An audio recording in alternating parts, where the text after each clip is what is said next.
Why I hate religion but love Jesus. 내가 종교를 싫어하고 예수 그리스도를 좋아하는 이유. 2012년도 1월 10일에 한 젊은이가 이 제목으로 동영상을 올렸습니다. 제퍼슨 베트키라는 젊은이입니다. 사흘 만에 600만 명이 넘는 사람들이 영상을 보았고, 나흘이 되었을 때 1000만 명이 넘는 사람들이 이 영상을 보았습니다. 베트키 신드롬이라는 용어를 만들어낼 정도였습니다. 어떤 내용이었을까요? 한번 영상을 만나보도록 하겠습니다.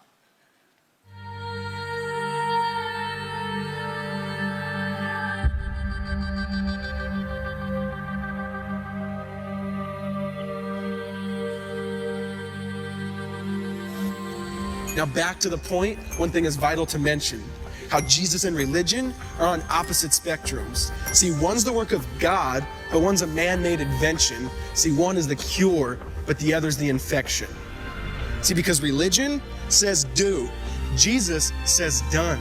Religion says slave, Jesus says son. Religion puts you in bondage, while Jesus sets you free.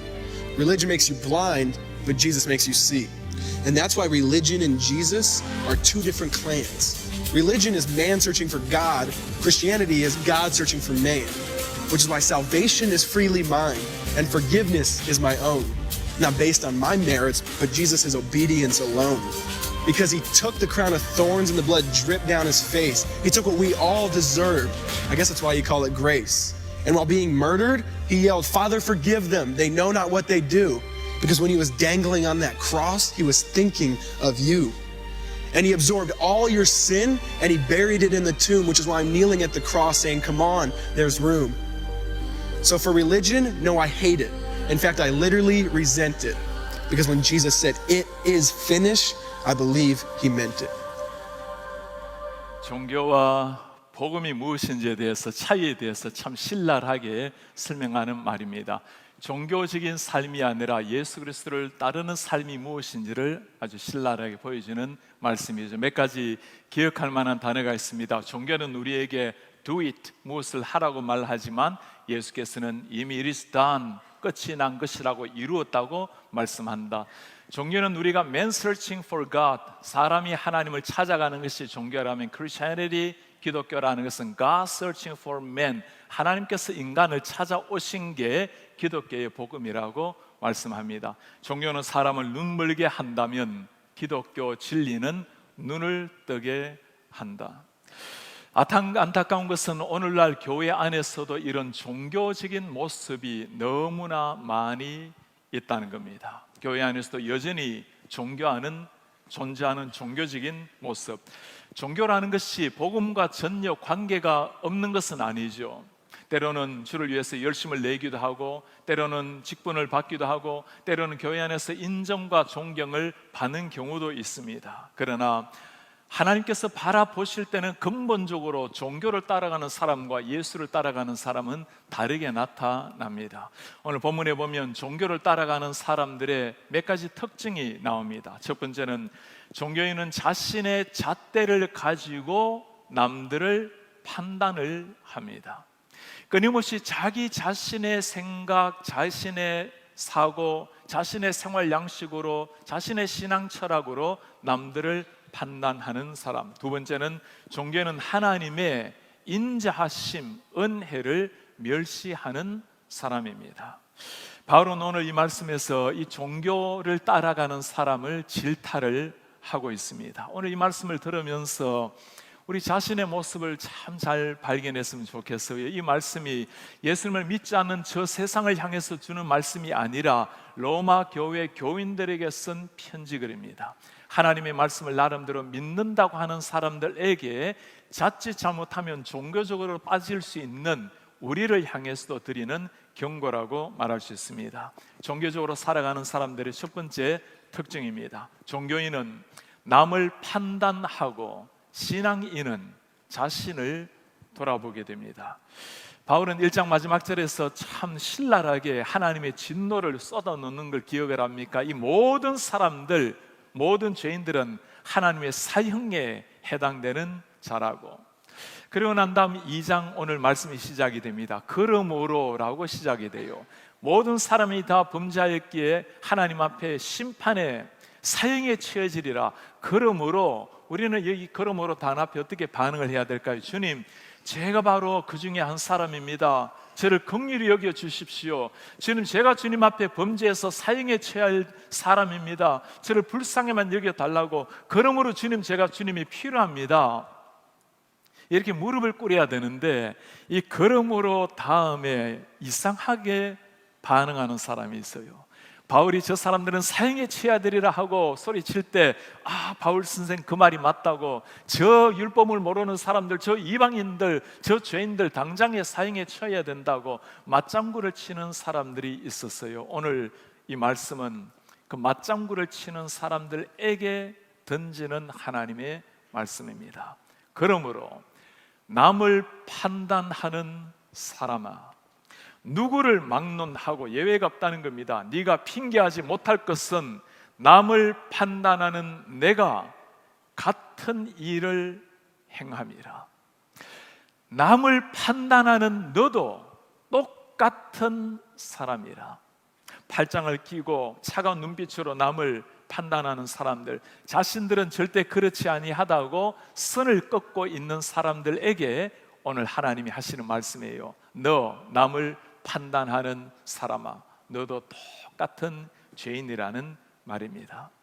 판단하지 말라는 이 말씀을 오해를 하면 안 되겠죠. 때로는 우리가 하나님의 뜻이 무엇인지를 분별히 해야 될 때가 있고, 판사가 옳고 그름을 판단하고 동서남북으로 어디를 갈지, 위험하지 않는지 그런지를 판단해야 되는 일은 우리가 해야 될 일입니다. 이 본문에 나오는 판단하다란 말은 크리노라는 헬라를 쓰는데 아주 심하게 정죄하는, 차가운 눈빛으로 상대방을 정죄하는 걸 두고 가리키는 단어입니다. 이 단어는 이례적으로 끝나는 단어가 아니라 지속적으로 되는 현재 분사형을 사용하고 있습니다. 한두 번이 아니고 그렇게 판단해 나아가는 사람의 성향, 그렇게 살아가는 삶의 속성을 가리키는 단어입니다. 이렇도록 자신은 옳다고 교만하면서 다른 사람을 판단하는 사람이 어떤 사람일까요? 교회 밖의 사람이 아니라고 했죠. 우리와 같이 나름대로 열심을 내는 교회 안의 사람들입니다. 유대인들, 율법대로 살아가고 열심을 내어서 살아갔던 그 유대인들을 향한 말씀, 오늘날 교회 안에서 열심을 내고 있는 우리를 향해서 하나님이 하시는 말씀입니다. 유대인들의 문제가 무엇입니까? 그들은 하나님을 믿는다고 따라다녔던 사람들이지만 그들의 가슴 속에는 끊임없이 남들을 비판하고 정죄하는 것으로 차가운 가슴을 가졌던 사람들이었습니다. 나는 괜찮다고 하는 의인의식, 나는 저 사람보다는 낫다고 하는 비교의식, 우리는 하나님 아브라함의 자손이라고 하는 특별한 민족이라고 하는 선민의식, 이 모든 것들이 나는 그렇지 않아, 나는 저 사람보다 나아라는 판단의식을, 정죄를 가져오는 이유입니다. 누가복음 18장에 보면 바리새인과 세리의 기도가 나오죠. 이 바리새인들이 하는 일들을 보면 일단 선긋기를 해요. 남들과 구별하기를 잘하는 사람들, 사실 우리 그리스도인들이 세상에서 구별되어서 거룩한 하나님을 따라 거룩한 백성으로 구별된 백성인데, 이런 구별이 아니고 자기들만의 리그를 가지고 살아가는 사람들이었어요. 그들은 분리도 참 유별나게 합니다. 기도해도 저 사람들과 함께 서지 아니하고 따로 서서 두 손을 들고 사람이 보란 듯이 기도를 해요. 기도의 내용도 선을 긋습니다. 주님, 저 세리들과 우리를 다르게 만들어 주셔서 감사합니다. 저 허랑방탕한 죄인들과 달리 우리는 일주일에 이틀 금식을 하고 11조를 드리고 하나님의 율법을 암기하고 율법대로 살아가는 사람들입니다. 저들과 같지 않게 만들어서 감사합니다. 이런 종교인들, 주님을 위해서 나름대로 열심을 다 내고 때로는 사람들의 박수를 받고 사람들의 인정을 받지만 우리의 내면을 불꽃 같은 눈동자로 바라보시는 하나님은 전혀 다른 평가를 하고 계세요. 천국의 문은 그들에게 닫혔다고 말씀을 합니다. 주님, 저를 불쌍히 여겨주십시오. 저는 죄인입니다. 당신의 도움이 아니면 순간도 호흡할 수 없습니다. 벌벌 떨면서 가슴을 치고 하나님 앞에 회개하는 저 세리에게 예수님이 뭐라고 말씀합니까? 하늘의 문이 너희에게 열렸다고 말씀합니다. 유대인들은 그렇게 말할 거예요. 주님, 우리가 무슨 잘못을 했습니까? 어릴 때부터 이 율법을 다 지켰습니다. 우리 예수님께서 뭐라고 말씀하시죠?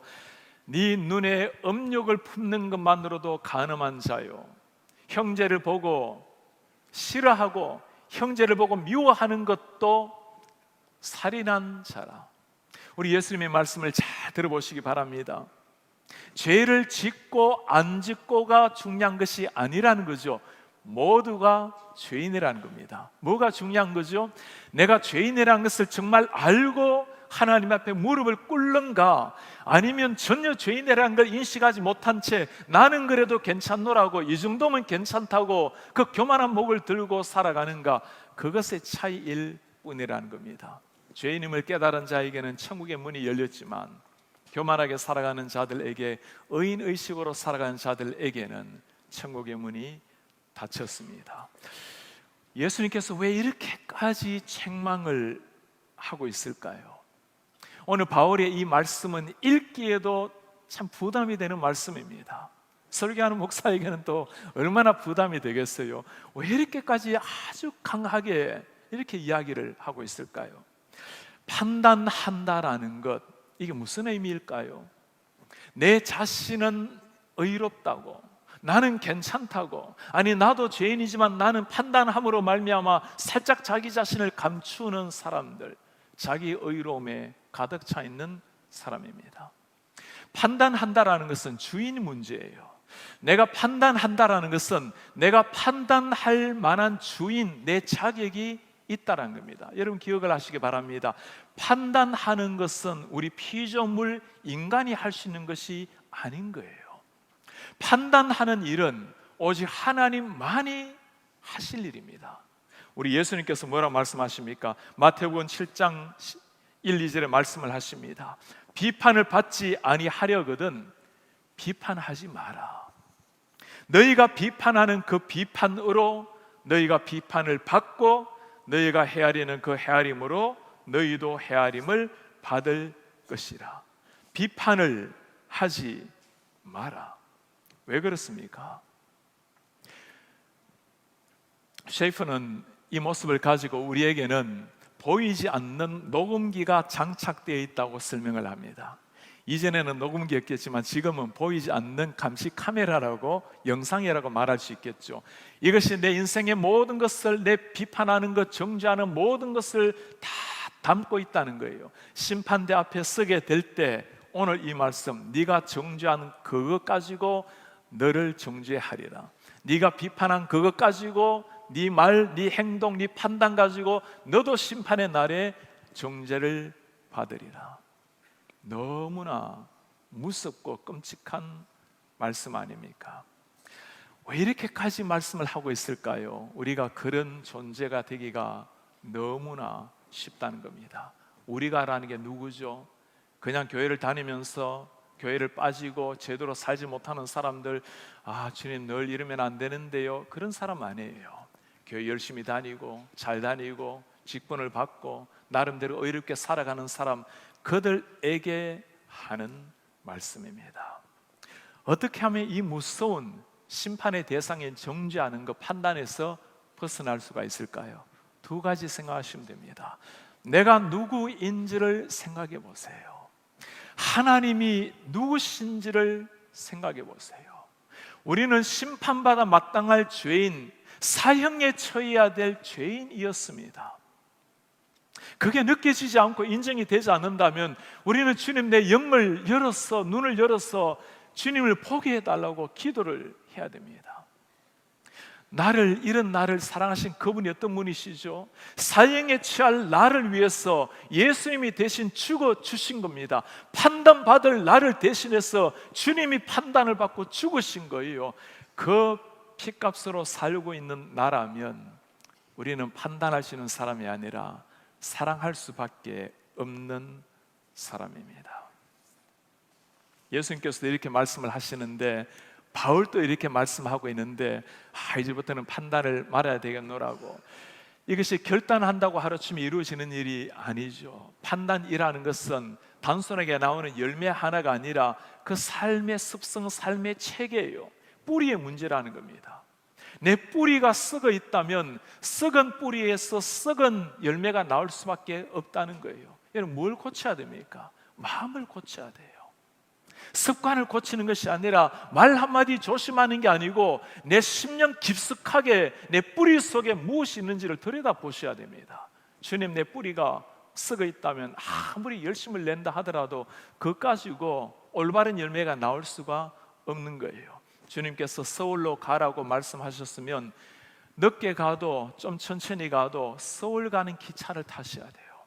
부산행 기차를 타고 아무리 경건하게 열심 내고 아무리 종교생활하고 아무리 신앙생활해도 그 기차는 서울로 가는 것이 아닙니다. 내 속에 주님, 내 뿌리가 하나님께서 주신 뿌리인지, 주님, 만일 부족하다면 주님, 이 뿌리에 당신의 그 성령으로 만들어 달라고, 성령으로 고쳐 달라고, 예수의 피로 이 뿌리를 완전히 적셔 달라고, 그래야 좀 부족해도 피에 합당한 열매가 나오는 거예요. 예수 뿌리에 해당되는 예수의 열매가 나오는 겁니다. 종교는 이런 걸 가지고 이렇게 위안을 시킵니다. 그 정도면 되었다고. 잠시 조금 궤도가 잘못된 것은 이거 바로 잡으면 되는 거라고, 괜찮다고. 예수님께서는 뭐라고 말씀하실까요?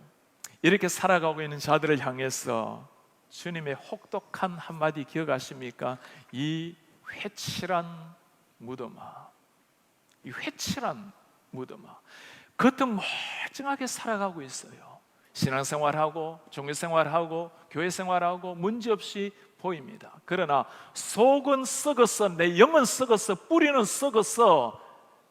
그 생명의 열매가 사라지고 있는데, 판단의 열매밖에 나오지 않는데, 그들에게 주님이 하시는 말씀이에요. 하나님이란 이름을 달고 있지만 너희 아비는 사탄 마귀라.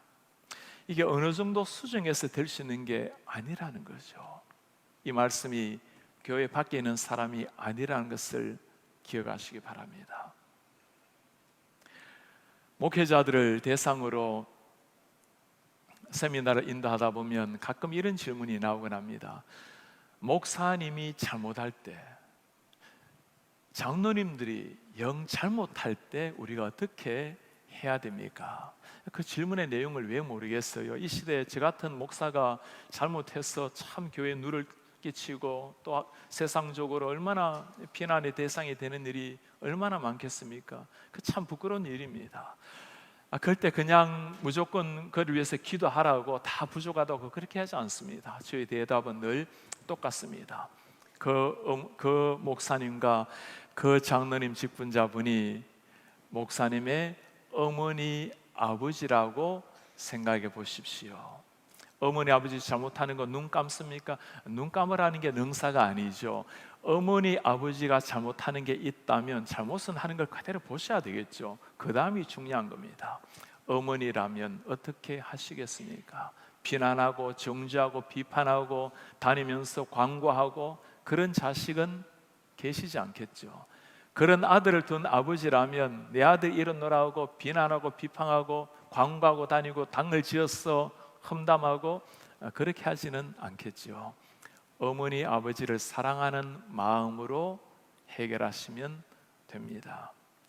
교회 안에서도 마찬가지예요. 형제 자매를 바라볼 때 우리가 왜 비판할 만한 일이 왜 없겠습니까? 왜 그런 잘못하는 일이 왜 없겠어요?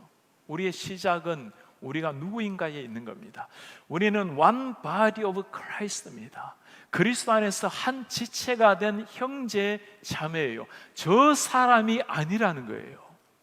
아직까지도 저 사람이라고 생각하면, 저 형제라고 생각하면 여러분 주님 앞에 진실하게 물어보셔야 돼요. 나는 한 뿌리가 맞는가? 뿌리가 아니라면 저 사람 맞아요. 한 뿌리, 그리스도를 우리의 주님으로 우리의 머리로 삼고 있는 한 몸 공동체라면 그가 나의 심장이고 그가 나의 팔과 다리예요. 그가 잘못하는 거 있습니까? 있어요. 눈 감아야 됩니까? 아니에요. 비판해야 됩니까? 그거는 아니죠. 아픈 곳이 있으면 그것을 위해서 싸매고 기도하고 치료하고, 그게 우리가 해야 될 일이에요. 자신의 몸이 손가락이 썩어간다고 비판해서 이걸 손가락이 아프다고 자기 손을 잘라내고 그래 하지 말라는 겁니다. 그래도 판단하는 사람들, 그래도 정죄하고 판단하는데 무나 발이 빠른 분들이 계십니까? 내 속에 깊이 묵상해 보세요. 내 뿌리가 정말 예수님의 뿌리로 십자가의 피로 말미암아 내가 살아나고 있는가? 그렇다는 확신이 계신다면 그 다음에는 내 속에 무슨 문제가 있는지 한번 생각해 보세요. 정말 내 속에 예수님이 나의 주인이 되어 계시는가? 주님이 생명으로 오셨지만 주님이 나를 인도하고 있는 삶인가를 물어보시기를 바랍니다. 내가 주님 앞에 온전히 살아내지 못하는 것으로 늘 미안해하고 주님 앞에 고통스러워하는 사람은 남의 잘못 볼 시간이 없겠죠. 심리학자도 성경학자도 똑같이 하는 말이 있습니다. 다른 사람을 비판하고 정죄하는 사람의 저 밑바닥에 내려가면 열등의식, 열등감이 이유입니다. 그 자신의 열등감을 감추기 위해서 끊임없이 남을 비판하고 정죄한다고 말을 합니다. 하나님 앞에 변화된 사람은 달라야 되겠죠. 나 같은 죄인을 위해서 대신 판단받고 죽으신 예수님으로 말미암아 감사하고 용서하고 그 사랑에 온몸을 적시는 사람, 내 썩어 있는 뿌리에 예수님께서 피로 말미암아 솟생케 하셨으니 생명의 열매로 하나님 앞에 나아가는 사람, 복음 속한 사람입니다. 종교적으로 살아가는 사람의 또 한 가지의 문제가 있어요. 종교인은 하나님의 인자하심을 멸시하고 신앙인은 하나님의 인자하심을 의존합니다. 멸시하는 정도까지일까요? 오늘 바울이 뭐라 말합니까? 혹 네가 하나님의 인자하심이 너를 인도하여 회개하게 하심을 알지 못하느냐? 여러분, 우리가 다 그렇잖아요. 죽었던 우리가 하나님이 인자하심으로 우리를 회개케 해서 하나님을 만나게 된 거예요. 그 인자하심이 조금이라도 없어졌다면 우리는 회개하지도 못하고 주님을 알 수 있는 존재가 아니었습니다. 회개하게 하심을 알지 못하여 그의 인자하심과 같이 길이 참으심과 풍성함을 멸시하느냐? 이게 바울이, 하나님이 우리에게 하시는 말씀이에요. 너의 그 하나님의 인자하심과 길이 참으심을 멸시하느냐? 이렇게까지 극단적인 단어를 사용해서 오늘 하나님 우리에게 하시고자 하는 말씀이 무엇일까요?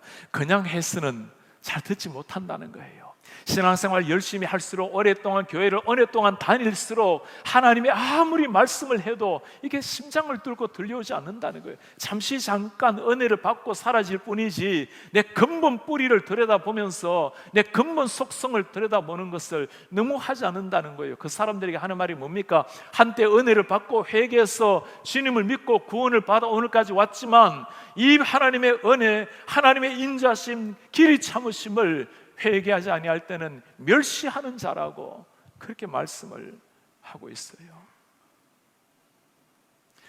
이렇게 말씀을 들을 때 이렇게 또 반응한 사람들이 있어요.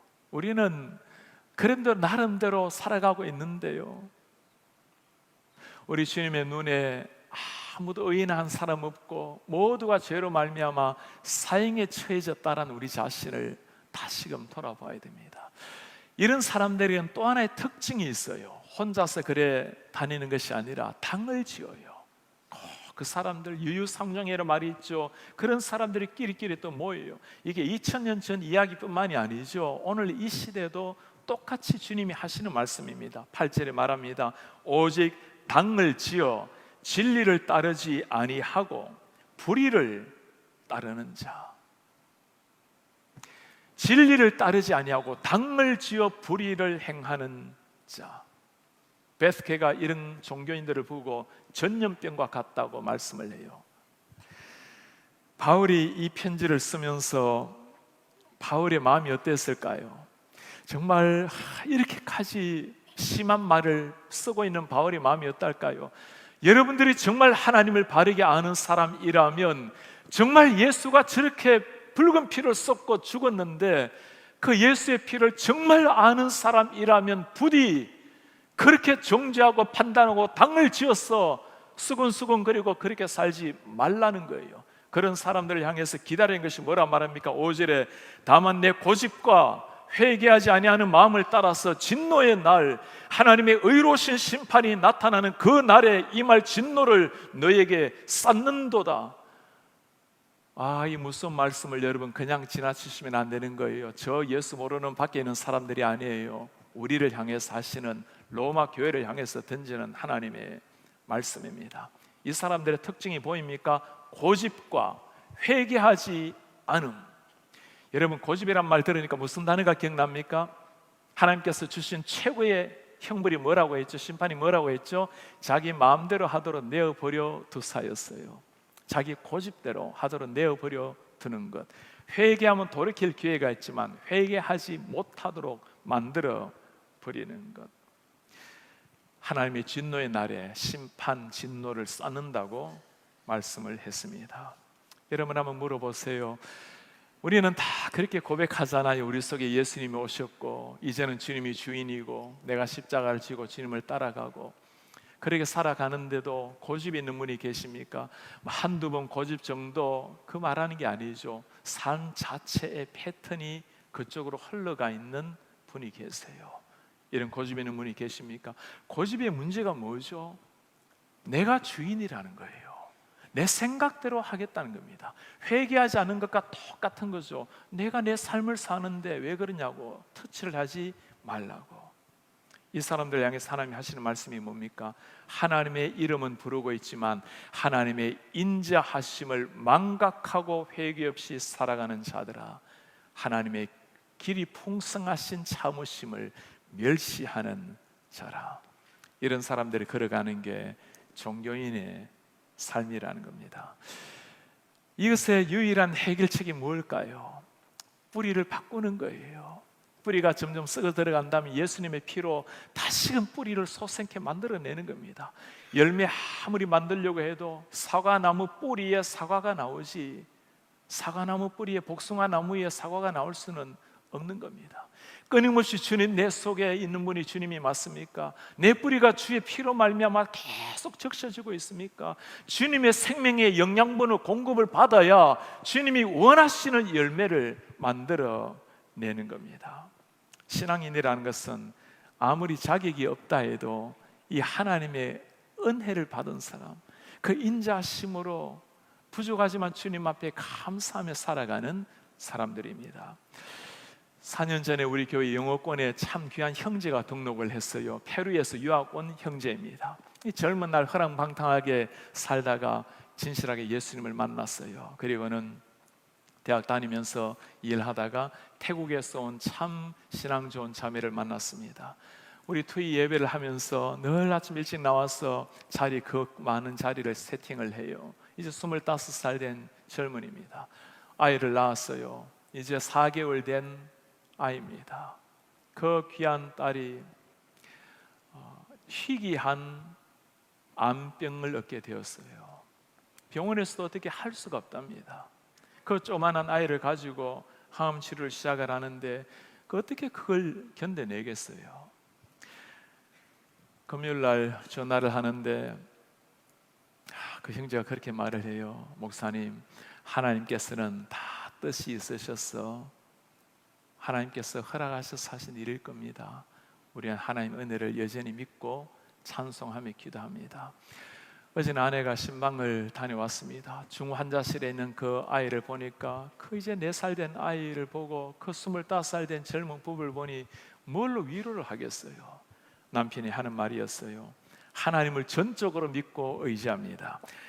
우리에게 왜 이 고통을 허락하시는지 이해를 못하지만 하나님께서 모든 순간에 함께 하심을 믿습니다. 하나님의 치유의 손길을 기다리며 기도합니다. 저희 부부와 딸은 압니다. 우리에게는 2개의 홈이, 2개의 집이 있습니다. 하나는 엄마 아빠가 있는 집이고 하나는 하나님이 계신 집입니다. 하나님께서 우리 딸에게 가장 행복한 집으로 인도하실 것을 믿습니다. 가정으로 인도해도 감사할 일이요, 하나님의 영원한 집으로 인도해도 감사할 일이요. 극심한 고통 상황 속에서도 하나님의 인자하심을 기억하면서 감사하면서 나가는 부부. 25살 된 젊은이들이에요. 이것이 신앙의 복음의 위대함입니다. 이것이 하나님의 인자하심을 알고 어떤 상황이 펼쳐져도 하나님 좋으신 분이십니다. 하나님 인자하신 분이십니다. 고백할 수 있는 사람의 삶입니다. 오늘 우리는 바울을 통해서 우리 신앙인들이 범할 수 있는 가장 위험한 범죄 보았습니다. 정죄하고 판단하는 사람아, 하나님의 그 길이 참으심, 인자하심을 잊어버리고 회개를 잊어버리는 사람아, 하나님 인자하심을 기억하라는 겁니다. 판단하지 말고 사랑하고 용서하고 세우라는 겁니다. 제 생애를 돌아보면 참 부끄러운 과거가 있습니다. 학생들을 가르칠 때 참 한 대학생이 찾아왔어요. 우울증을 심하게 앓고 있었던 학생이었습니다. 상대방 눈을 보고 이야기도 잘 못하는 학생이었어요.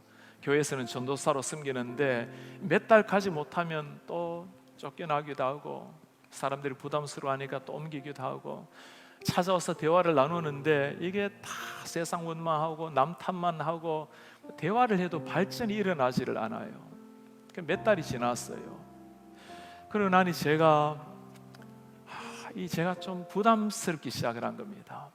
아무런 반응이 없으니까 제가 이제는 전도사님 숙제를 낼 테니까 이 숙제를 꼭 하고 오세요.